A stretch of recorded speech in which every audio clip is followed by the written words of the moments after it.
Ketika Perang Dunia Ketiga meletus, kabar buruk datang dari segala penjuru. Negara-negara saling menyerang. Kota-kota berubah menjadi puing-puing, dan banyak orang kehilangan tempat tinggal serta orang-orang yang mereka cintai. Meskipun desanya jauh dari pusat pertempuran, dampaknya tetap terasa.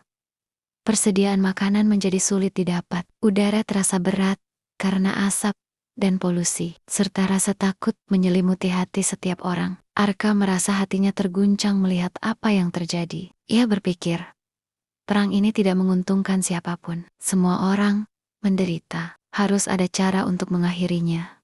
Tekad pun tumbuh kuat di dalam dirinya. Harus berusaha menghentikan pertikaian ini. Tidak peduli seberapa berat tantangan yang akan dihadapinya. Ia berpamitan kepada orang tuanya, yang meskipun khawatir, tetap mendukung niat mulia anak mereka. Sebelum berangkat, tetua desa memberikan pesan penting. Kekuatan terbesar bukanlah senjata atau kekuasaan, melainkan kebijaksanaan, keadilan, dan kemauan untuk mendengar. Bawalah nilai-nilai luhur yang telah diwariskan kepada kita, rasa persaudaraan, rasa hormat, dan keseimbangan dengan alam, karena itulah yang akan membimbingmu. Dengan bekal semangat dan ajaran itu, Arka memulai perjalanannya. Ia berkeliling dari satu tempat ke tempat lain, melewati daerah yang hancur dan daerah yang masih terjaga. Dimanapun ia berada, ia mendengarkan keluh kesah orang-orang, memahami alasan di balik pertikaian, dan menyampaikan pesan bahwa tidak ada masalah yang tidak dapat diselesaikan melalui percakapan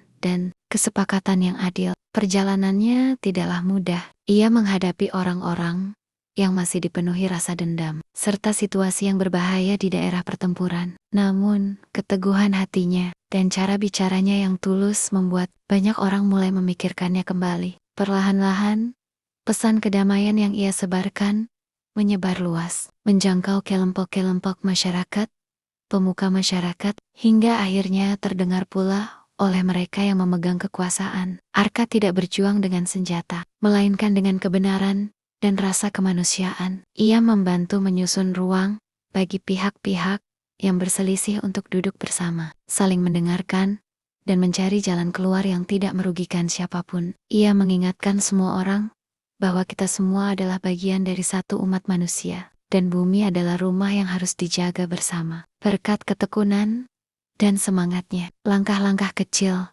menuju perdamaian mulai terlihat. Perang yang telah berlangsung lama akhirnya berakhir, dan proses untuk membangun kembali apa yang telah hilang pun dimulai. Arka tidak menjadi orang yang mencari kemasyhuran. Ia kembali ke desanya, tetapi namanya tetap dikenang sebagai orang yang menunjukkan bahwa satu orang dengan tekad yang bulat dan hati yang tulus dapat membawa perubahan besar bagi dunia.